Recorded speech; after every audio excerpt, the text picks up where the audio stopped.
Hello traders, welcome back to my new learning video. आज हम बात करेंगे ऑप्शन के बारे में। ऑप्शन चेन्स क्या होते हैं, कॉल ऑप्शन क्या होता है और पुट ऑप्शन क्या होता है, और एट द एंड हम कवर करेंगे इंडिया विक्स क्या होता है।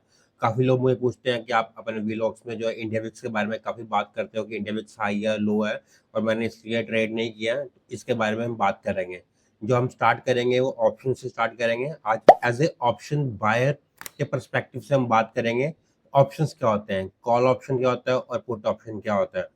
हम बात करेंगे निफ्टी 50 का। कल मैंने काफ़ी अच्छा वीडियो एक्सप्लेन किया था निफ्टी 50 के बारे में, ट्राई किया था एक अच्छा नॉलेज देने के लिए कि अगर आप बिगिनर्स हो तो आप निफ्टी 50 में कैसे ट्रेड कर सकते हो, कैसे एग्जिट कर सकते हो, कैसे बाय कर सकते हो, कैसे सेल कर सकते हो, कौन सा प्रीमियम चूज कर सकते हो। अब आज बात करेंगे हम निफ्टी 50 के ही बारे में बात करेंगे, बट बात करेंगे ऑप्शंस के बारे में, कॉल ऑप्शन और पुट ऑप्शन। अगर आपको लगता है कि जैसे निफ्टी ऊपर जा रहा है तो आपको कौन सा ऑप्शन बाय करना चाहिए, कौन सी स्ट्राइक प्राइस जो है चूज करनी चाहिए। अगर आपको लगता है कि निफ्टी 50 जो है नीचे जाएगा तो कौन सा पुट ऑप्शन बाय करना चाहिए और कौन सी स्ट्राइक प्राइस बाय करनी चाहिए। आज हम टॉपिक कवर करेंगे इन द मनी क्या होता है, एट द मनी क्या होता है और आउट ऑफ मनी क्या होता है एज ऑप्शन बायर्स। सो बात करेंगे मोस्ट ऑफ लोग जो ट्रेड करते हैं, 90% ऑफ ट्रेडर्स जो नए हैं, बिगिनर्स हैं, जिनको कोई भी नॉलेज नहीं है, वो इसी में कंफ्यूज रहते हैं कि इन द मनी ऑप्शन क्या होता है, एट द मनी ऑप्शन क्या होता है और आउट ऑफ मनी ऑप्शन क्या होता है। पहले हम इसको समझते हैं। हम चलते हैं चार्ट पे। चार्ट पे ही है निफ्टी 50 का ये चार्ट लगा हुआ है, साइड पे देख सकते हो।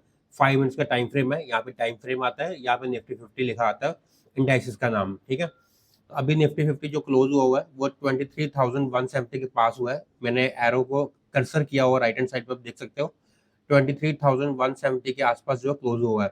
मतलब कि इसका जो आप कह लो, इसका जो प्राइस है करंटली वो इतना प्राइस चल रहा है, 23,170, ठीक है। ये इसका जो इंडाइसिस का प्राइसेस है, यहाँ पे मार्केट जो है फ्राइडे को क्लोज हुआ था। अब बात करेंगे ऑप्शंस। ऑप्शंस कौन से होते हैं, पहले आप माउस का राइट क्लिक कर सकते हो। राइट क्लिक करने पे आपको ऑप्शन चेन मिलेगा। ये धन का प्लेटफॉर्म मैं यूज कर रहा हूँ। इस साइड देखोगे ये कॉल ऑप्शन है, ठीक है, जो मेरे लेफ्ट हैंड साइड है। जो दूसरा राइट हैंड साइड है उसको हम बोलेंगे पुट ऑप्शन, ठीक है। जितने भी ग्रे वाले हैं ये इन द मनी है, और व्हाइट वाले जो है आउट ऑफ मनी है। वैसे ही पुट में व्हाइट वाले आउट ऑफ मनी है और ग्रे वाले इन द मनी है।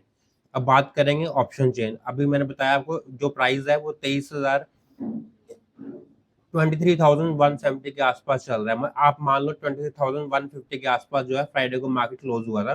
तो जो इसका स्ट्राइक प्राइस है, ठीक है, एट द मनी का, इसको बोलते हैं एट द मनी। अगर अगर आप लेते हो, अब हमें इसको हम समझते हैं।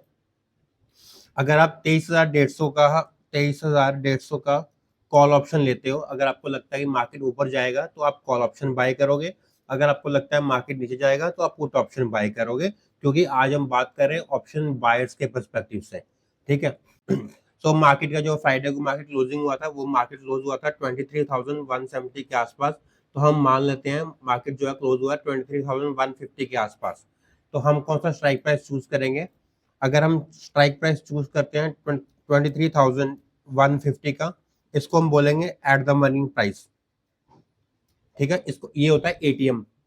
अगर सेम प्राइस पे मार्केट क्लोज होता है और सेम प्राइस का आप ऑप्शन लेते हो तो इसको बोलते हैं एट द मनी, ठीक है। अगर हम लेंगे 23,100 का तो इसको हम बोलेंगे इन द मनी, ठीक है।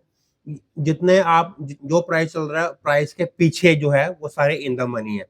और अगर लेंगे हम 23,050 तो ये भी होगा इन द मनी, काम करेगा, ठीक है। अभी जो भी प्राइस के ऊपर है, अगर अब मार्केट आप देखो 23,150 पे क्लोज हुआ है, अगर हम लेते हैं प्राइस 23,200, ठीक है, तो ये हो गया ओटीएम, जिसको हम बोलते हैं आउट ऑफ मनी। तो जितने भी प्राइस के ऊपर है वो सारे आउट ऑफ मनी है। तो आपको इसमें बिल्कुल भी ट्रेड नहीं करना है अगर आपको बाइंग साइड की पोजीशन बनानी है कॉल में, ठीक है। तो अब बात करते हैं, अब देखते हैं कैसे दिखता है। अभी देखो 23,150 का ये चल रहा है। ये मेरा कर्सर देखोगे, आप नोटिस करोगे यहाँ पे चल रहा है, ठीक है। ये जो हो गया 0.52 जिसका डेल्टा है, डेल्टा यहाँ पे लिखा हुआ है, OI है, इंडिया विक्स है, लास्ट ट्रेड प्राइस चेंज कितना हुआ है, और एलटीपी ये परसेंटेज वाइज चेंज हुआ है। तो मैं इतना ये नोटिस नहीं करता हूँ। 23,150 आज हम बात करेंगे इन the money, eight the money और आउट ऑफ मनी की। तो यहाँ पे प्राइस चल रहा है, तो ये कौन सा डेल्टा हो गया, 0.52 का, ये होगा एट द मनी का डेल्टा। अगर आपको लगता है निफ्टी 50 ऊपर जाएगा तो आप एट द मनी का डेल्टा ऑप्शन जो है बाय कर सकते हो, कॉल साइड का, कॉल का प्रीमियम आप बाय कर सकते हो।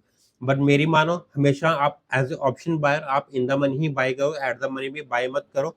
अगर 23,150 का प्राइस चल रहा है, कम से कम आप 23,100 या 23,050 का बाय करो। और ये डेल्टा लिखा हुआ है 0.58, 0.55, 0.52, इसका क्या मतलब है?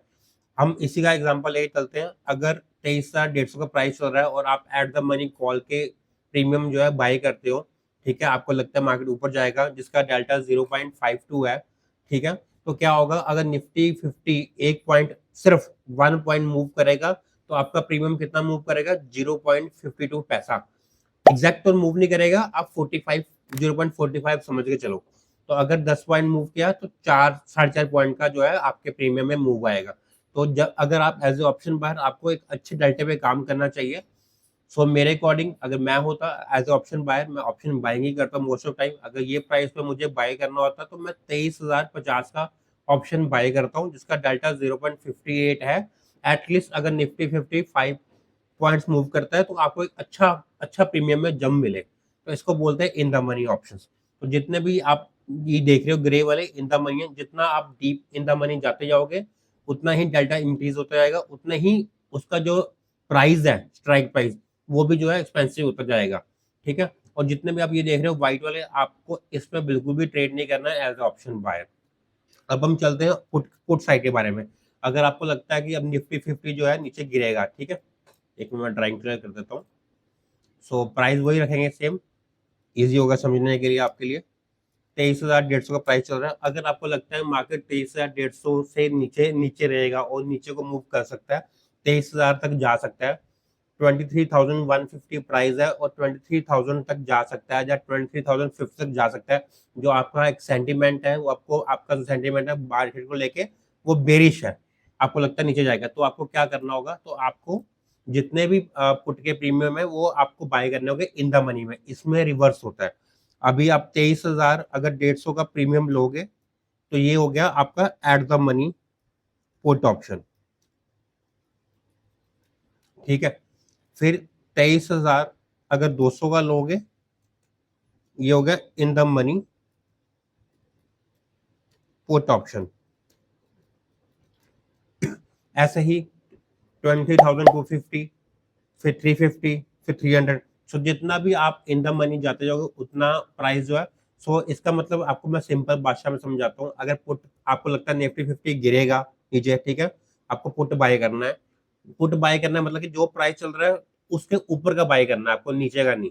सो अगर 23,150 का है तो आपको 23,200 का पुट बाय करना है, 23,250 का पुट बाय कर सकते हो, 23,300 का पुट बाय कर सकते हो। इसमें भी डेल्टा के अकॉर्डिंग काम करता है। तो अभी हम समझते हैं लाइव। अभी मार्केट क्लोज है, सैटरडे है आज, ऑप्शन चेन आ गया, ठीक है। अभी हमारा जो point of view put side का, तो मेरा कर्सर देख सकते हो, ये राइट हैंड साइड पे है। सो प्राइस चल रहा है 23,150 के आसपास, ठीक है। सो हमको जितने भी जो ग्रे वाले हैं, जिसकी बैकग्राउंड ग्रे ग्रे है, हमें इसी पुट ऑप्शन में बाय करना है। अगर आपका सेंटीमेंट जो है मार्केट को लेके नेगेटिव है, अगर आपको लगेगा कि निफ्टी 50 नीचे गिरेगा, तो हमें पुट ऑप्शन बाय करना है।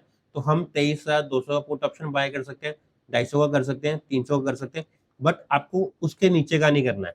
आउट ऑफ मनी ऑप्शन आपको बिल्कुल भी बाय नहीं करना है। इसमें मूव एक तो बहुत कम आएगा, क्योंकि आप देखोगे इनका डेल्टा देखो यहाँ से 0.27। तो अगर निफ्टी 50 एक पॉइंट इंक्रीज होगा, तो इतना ही पॉइंट जो है वो इंक्रीज होगा पुट ऑप्शन में, और डिक्रीज भी ऐसे ही होगा। Same same goes too. तो हमेशा आपको इन द मनी ऑप्शन में काम करना है। आई होप आपको ये कंसेप्ट समझ आ गया होगा। अगर कॉल का ऑप्शन बाय करना है, आपको निफ्टी लगता है ऊपर जाएगा, तो जो प्राइस चल रहा है, जो प्राइस के पीछे की जो स्ट्राइक प्राइस है, जो इसको यहाँ पे लिखा भी हुआ स्ट्राइक प्राइस, ये स्ट्राइक प्राइस है, ठीक है। जितनी भी कॉल जो प्राइस के पीछे की स्ट्राइक प्राइस है, अगर 23,150 निफ्टी चल रहा है, 20,100, 20,050, 23,000, तो ये जितने भी इन द मनी है, ये सारे पीछे के स्ट्राइक प्राइस है, तो आपको इसको बाय करना होगा। अगर आपको लगता है निफ्टी 50 गिरेगा, तो आपको आगे के प्राइस बाय करने हैं। जैसे कि अगर 23,150 चल रहा है, 23,150 चल रहा है प्राइस, तो आपको बाय करना होगा 20,200, 20,250, 20,300, ठीक है। तो ये हो गया। आपको यहाँ पे देख सकते हो, यहाँ पे लिखा होगा सी और पी। कॉल को हम सी बोलते हैं, पी को मतलब पुट को मतलब पी बोलते हैं। ये शॉर्ट एब्रिविएशन है। तो आई होप आपको ये कंसेप्ट समझ आ गया होगा। आपको जो भी ट्रेड करना है वो इन द मनी ही काम करना है, और एट द मनी भी काम कर सकते हो। इतना नहीं है कि एट द मनी नहीं काम कर सकते, बट एट द मनी में स्पाइक काफ़ी लगते हैं। तो मेरी प्रेफरेंस मानो, अगर आप ऑप्शन बाय हो हमेशा इन द मनी में ही काम करो, आउट ऑफ मनी से हमेशा दूर रहो। अब हम बात करेंगे इंडिया विक्स के बारे में। सो ये इंडिया विक्स का ही चार्ट है 5 मिनट्स का। अभी आप देख रहे हो जो इंडिया विक्स चल रहा है वो 22% के आसपास चल रहा है, 22.75 चल रहा है, ठीक है। तो इतना वैल्यू चल रहा है। अगर आपको बता देता हूँ, अगर इंडिया विक्स बिलो 13 से बिलो है, मतलब कि मार्केट में मोमेंटम भी कम होगा और मार्केट में कोई स्ट्रेस नहीं होगा और लो वोलेटाइल होगा, मार्केट आराम से चलेगा। But as a option buyer आपको चाहिए था मोमेंटम। मोमेंटम के लिए अगर इंडिया विक्स 13 से लेके 17 के बीच में है तो बहुत अच्छा मार्केट है। ये ऑप्शन बाय के लिए काफी अच्छा मार्केट होता है, इसमें मोमेंटम भी आता है, मार्केट मूव फास्ट करता है और ऑप्शंस के प्राइस है उसी के अकॉर्डिंग जो है काम करते हैं। बट अगर जो इंडिया विक्स है इसके ऊपर है, ठीक है, जैसे 17 टू लेके 25 तक, तो ये थोड़ा एक कोशियस मूवमेंट है मार्केट के लिए, प्लानिंग बिहेव कर सकते हैं। अगर इंडिया विक्स 25 के ऊपर चल जाता है तो इसमें आपको बिग मूव्स मिल सकते हैं। बट जैसे जैसे इंडिया विक्स, जितना इंडिया विक्स ऊपर रहेगा तो आपको ऑप्शंस के जो प्रीमियम है उतने ही महंगे मिलेंगे, तो आपको उतना ही कैपिटल जो है वो रिक्वायर्ड होगा। तो बेसिक जो सबसे अच्छा इंडिया विक्स होता है वो 13 टू 17% के इन बिटवीन होता है। ये ऑप्शंस बायर्स के लिए काफी अच्छा दिन है। इसलिए मैं मार्केट में बोलता रहता हूँ, अगर इंडिया विक्स टूट रहा है, जैसे इंडिया विक्स 4% डाउन है, 3% डाउन है, तो इसमें बहुत कम चांसेस होता है कि ऑप्शन बायर्स के लिए पैसा बने और मार्केट मूव करे। इसमें प्रीमियम भी जो है वो स्लो मूव करते हैं, तो आपको ये देखना पड़ेगा। अगर आपको ये वीडियो अच्छा लगा हो, लाइक करना, सब्सक्राइब करना, शेयर करना।